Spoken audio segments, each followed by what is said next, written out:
So it looks like Google searches for things like trailer parks near me have hit an all-time high, which is not surprising given the status of today's housing market.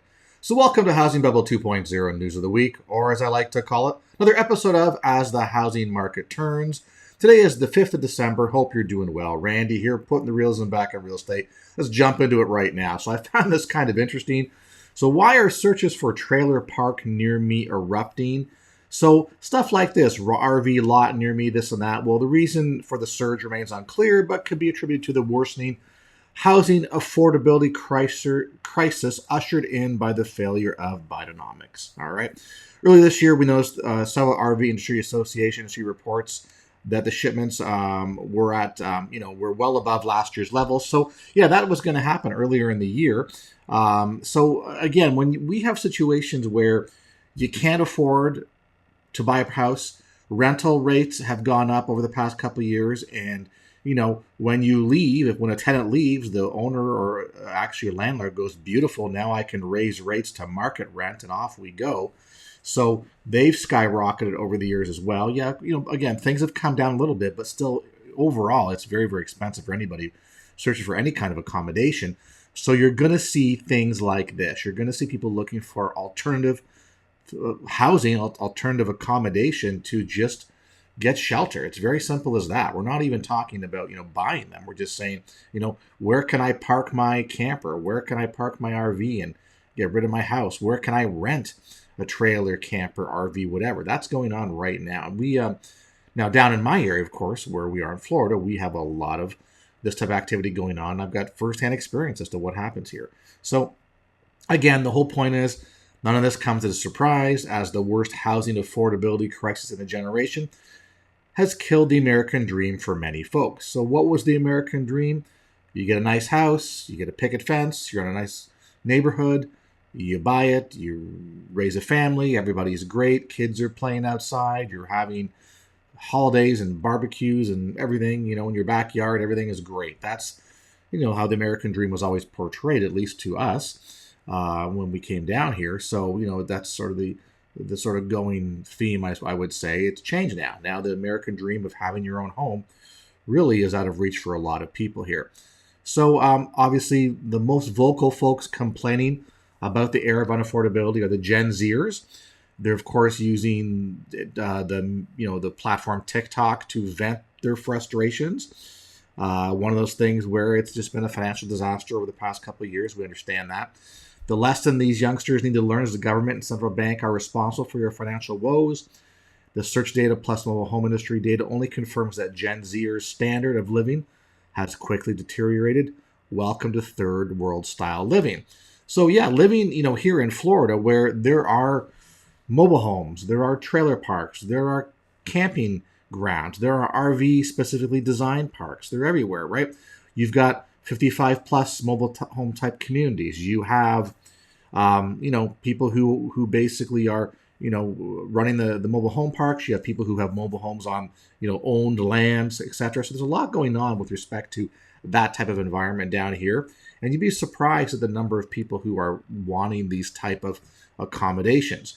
Again, this is from earlier in the year. It was referenced in that other article I just showed you. Bidenomics accelerates the death of American dream as housing affordability crisis stokes mobile home demand. So, of course, earlier in the year, RV sales hit just an all-time high. RV shipments soared a record, but then it all came to a halt as the RV boom over. Monthly shipments plunge. Dealers overflow with campers. RV bust worsens. RV bust kicks in high gear. And the reason being because, again, a lot of people are buying these mobile homes, RVs, and campers, but they're using credit. They're not buying them with cash. They're buying them with credit. Okay, and the thing with a mobile home or a camper is that it's not necessarily a piece of property. It really, like at least in Florida where I'm at, you actually have like a tag, like almost like a something you have on your car. Like you almost have not really a license, but you have a registration. There's a VIN number that goes with your mobile home. So a lot of the people were buying these homes based on the fact that or these, RVs, campers, whatever it may be, mobile homes, because you could get them via credit. Didn't have to have a lot of money down. They were kind of like the affordable homes of our generation now, and that sort of change. Well, I mean, they're still the affordable homes, but when the shipments and when the RV camper or mobile home industry has a bust with respect to the creation manufacturing, it's going to be based on credit and the fact that people can't afford it, or their interest rates are too high. Now they're stuck; they can't do what they need to do. So simple as that. That's what goes on in these type of arrangements. So, folks, if you like the information I provide, if you could please hit that subscribe button, that'd be very appreciative. So I'd be very appreciative. So thank you very much. And again, if you are a subscriber, if you could please hit your subscription button again, hit the bell notification, because for whatever reason, I always lose subscribers, and miraculously they come back on. So who knows, right? So anyway, that's the scoop with that. So I want to give you kind of a synopsis here. So what's going on right now? Well, people are looking for alternative rentals, right? What can I rent? How can I rent it? What's available? They're looking, okay? They're not just, you can't find many homes for rent these days that are inexpensive. Anything multi, like, triplex, duplex, quads are gone right away. So people are forced to look at sometimes the hotel, like the hotel suites or hotels that are converted into rental locations, or your mobiles and manufactured homes. So people are looking for them as rentals primarily. Also, there's people who are looking to purchase. You can certainly pick up a lot of mobile homes or manufactured homes. A lot of them are available, but they're beat up. They're going to need a lot of work. You've got again, when you take a look at these, you've got mobile manufactured homes, but I look at them as standalone versus mobile home parks. The difference being that standalone is that the mobile home or manufactured home is on owned land, right? So the structure is on land that comes as a package, and you own the whole thing. Versus mobile home parks, you may own your mobile home, but you're paying a lot rental, or you're leasing the space or the land that it's on. So even though you may own the structure, it's kind of there. You can't really move it without it falling apart, and you're having to pay a perpetual lot lease or lot rental. So that's kind of your differences right there. Sometimes, the mobile home parks do have other amenities, which are fun and interesting depending on your age group. Sometimes mobile home parks do include in that lot rental or lease of the pad that it's on, may include water and sewage and things, and maybe some other things as well too. So there could be some advantages there. You just have to check it out. I'm driving around town looking at stuff. I drive by some RV parks and stuff, and listen, they're not sparse. They're all looking full. So it looks like people either coming down here, or or people are choosing to live that way. A lot of the mobile homes and manufactured homes that I see that are for sale, or come on hit the market from the off market perspective, a lot of them already have tenants. So when you take a look at, owner wants to sell and cash out, tenants in place, it may need some work. Tenant may have a lease. They're paying $1,100, $1,200 a month, whatever the number is. I guess, it varies location and, location and, accommodation style, like, how many bedrooms, bathrooms, whatever. A lot of them have tenants, and usually the sort of, side note is tenants, have a lease until mid next year. Tenants don't want to leave. Tenants want to renew lease. Tenants would like owner financing if possible. So you see, you can just tell based on some of that sort of verbiage that you see in these off-market postings, or even saw some of the MLS listings, that, hey, you know what, people are wanting to sell and move on, but tenants are in place. You got to deal with them. Tenants don't want to leave. Reason being, where are they going to go, right? They're going to have to look for a place, and they're going to be paying a lot more than they're paying right now. Simple as that. So this is the situation that we find ourselves in. A lot of people, maybe are lower income or fixed income, are in these type of locations or these type of structures, and there is no alternative for them. If they leave, where are they going to go, right? You can't go from $1,000 a month mobile home into a $2,200 a month apartment someplace. They can't afford it. They don't have the money for that. So you can see that this is, you've got issues in the housing market from all capacities, all different levels of income and property style, right? So really, what would be your low-end beater homes are now going through gentrification and being rehabbed, and they're being sold to first-time home buyers and maybe hedge funds or other investors for rentals.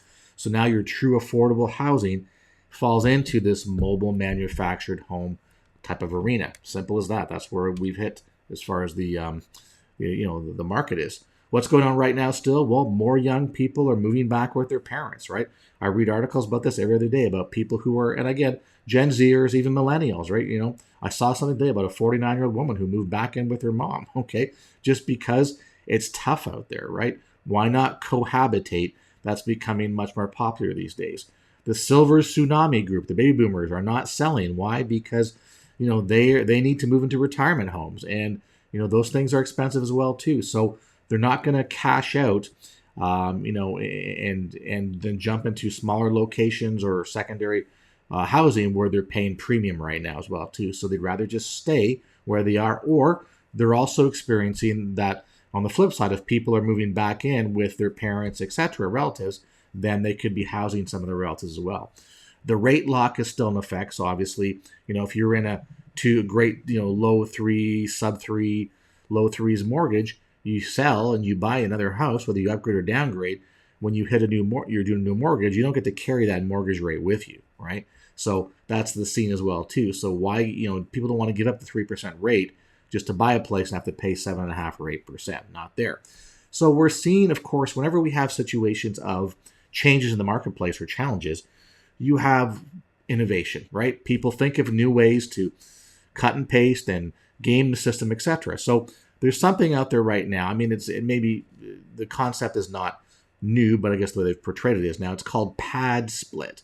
All right. So pad split's kind of interesting. So as investor buyers, what we've looked at is we've talked to the pad split folks in our area, and it's like you look for a 3-2 or 4-2, 4-3, and what you're doing is you're taking those properties and you're converting some of the common area, dining room, living room, etc., into additional rooms that will be made into bedrooms, right? So the whole idea of pad split is that people now are not renting homes, they're renting rooms is what they're actually doing, right? So there's the common area, which is the kitchen and laundry, but as far as, hanging out and, family room, dining room area, you're not really going to have that. Everyone's got their own little domain, which is, going to be locked, and you've got your own access to, your internet, etc. And you have got, keypad in the door, etc. So it's fairly secure. So that's kind of what's out there now. And of course, the pad split concept is to find, workforce housing, locations, stuff like that, bus routes, whatever. So people can, utilize public transit, or, you're going to a more denser area possibly. So that's kind of cool. But it's similar to Airbnb, where you're creating an account, but these are not really rentals or leases. If you want to be involved with pad split, you're now becoming a member of pad split, and you get vetted, and they're doing a credit check on you, and they're looking at doing income verification. So what you're basically doing is you're a member, and now you're able to book time in these rooms wherever they may be, off the pad split website and searching, etc. So, and there's a whole criteria of rules and things you can or can't do, and because it's not rental or leasing, there's no rental or lease agreement, so it doesn't fall under any sort of state statute law. But because it's a membership, they can accept you, or they can deny you, or they can ask you to leave based on, they have some like membership scores and code of conducts and things like that. So if you're not very nice and you cause problems, you're going to get low scores on pad split, and they're going to ask you to leave. And because this is not a rental or lease scenario, they can get you out. Okay, simple as that. So you can't fight it. You've agreed to the concept of being a member of pad split, and these are the advantages. And if you violate the membership code of conduct, then those are the consequences. So very interesting to see how people, companies, like new startups, whatever, how they look at the housing market and try to see what's going on and try to take advantage of the situation and try to find new ways to make money and provide accommodation, etc. So kind of interesting if you ask me. So that's the scoop with that. So again, the point though is that look what's happening to the marketplace, right? The average person cannot afford the average house, right? Don't make enough income. Interest rates are too high. Price points have not come down yet because the market hasn't shifted yet. They're still being controlled and manipulated behind the scenes. That's why we're not seeing distressed properties hit the market. They're being kept off. So we don't have these lower price points coming and available to the general public these days. All right. So stuff like this is going to go on. People are going to look for affordable, mobile homes, whatever it may be, go to these pad split opportunities, whatever it makes sense to get shelter. I'm not even calling it like just shelter, whether that's a room, a townhouse, a villa, a house, a trailer, a camper, an RV, whatever it is, it's shelter. And that's what's in demand right now. All right. So having said that, I'll give you an example. This is how crazy it is. So this is a mobile home. This is on a, in my area, my general area. And I was involved with this property back a number of years ago. A good friend of mine has it now. We took it over subject to from the previous owners. This is nothing spectacular. This is a 1972, 1 bedroom, 1 bathroom, 480 square foot mobile home. It's been rehab repaired a number of times, right? But really it's kind of held together with spitting and paper right now. This will rent, last time I spoke with my friend regarding the rental, this will rent for $1,200 a month easily. As a matter of fact, the next time round, he will take advantage of if anybody moves out, and he will actually ask more for it. And a lot of times in these situations with the mobile homes are manufactured, on your renting, you can actually, you can do your monthly, you can do your lease, but you can also charge people on a weekly basis. That way you're mitigating any sort of damage control with respect to having people not pay, etc. So the cool thing about it, though, is that when he's looking for a tenant, all he does is put this picture or similar picture and put the information in Facebook Marketplace. And I'm not kidding you, he will get, last time around, 350 plus applicants, people saying I want it within the first 48 hours. All right. He's got people saying, I'll prepay 6 months worth of rent. I need a place to stay. I'm desperate. I'll pay in advance, blah, blah, blah. So people are looking. This is how difficult it is out there. It just goes to show you what's going on in the housing market. But he will get this many applicants for a little crappy mobile home, and people are willing to prepay 6 months just to get access to live here. They don't even care. A lot of people are saying, I'll take it sight unseen. Like, that's the desperation that people are into with respect to finding accommodation. So this gives you a little perspective what's going on, in the real world, right? I mean, we hear media, we hear this, that, whatever, we talk, the news, whatever. To me, that's kind of like mainstream, that's pie in the sky stuff. Where we operate, where we play, where we really get, we're feet in the street and we're in the real world with the real people. Watching what's going on, seeing things firsthand, and then of course we can, identify the situations or the opportunities or the issues and work accordingly. That's what's happening in the true marketplace, in the housing market down here. All right. So why am I talking about this? Well, there's many opportunities, multiple niches that you can work on. No one's focusing on these niches. We're really trying to grow this. Maybe it'll be just like the 2008 crash opportunity. What are you waiting for? Don't miss out on this once-in-a-lifetime opportunity. They're there. The deals are there. We work them. We work on them. Don't think that things are too expensive. You can't get into real estate, okay? It takes a bit of work and a bit of know-how and a bit of education, but it can be done, all right? Don't miss out on a second chance at a once-in-a-lifetime opportunity. Put it this way. If you're waiting for your real estate agent to find you that great deal off the MLS, that's just not going to happen, all right? If you're passive, you're not going to get anything. You got to be active in this market, all right, and go and work it, basically. That's how I look at it, all right? So that's kind of the scoop here. What am I looking for? Investor buyers, cash buyers who need single-family homes. Connect with me. Private funding partners for our single-family home purchases and projects. I'm looking to recruit more real estate agents for the Tampa, Florida area at first, more joint venture partners. If you got distressed deals, bring them my way. We'll work them. We'll get them moved for you. We're very good at that. Which brings me to what I talk all the time here is the top 10 ways to earn income, build wealth in the housing correction, housing crash. So here's the deal. This is a number. This is 10 things. Okay, actually it's going to be 11 things as well too, because there's another concept down there. All right, but the point is that I do and work in all of these. We'll call it sub niches. All right, and we're getting discounts on properties. We're buying property cheaper. We're buying it discounted. Gives us more flexibility to put it out in the marketplace, to give people cheaper homes, to rent, to do whatever we want to do with it, because we know how to work this marketplace. So you're not, as I said, you're not going to find property waiting for your realtor to deliver them on a silver platter. When you're ready to buy. It doesn't work that way. Okay, connect with me. I will show you how to do this. This will be much more fulfilling, and you'll take control of your own real estate destiny. All right. So anyway, everybody, that's a scoop for today. So once again, Thank you for the views, likes, and comments. Please share the video with your family and friends. If you're not a subscriber, please subscribe. I look forward to speaking with you in a couple of days. See ya.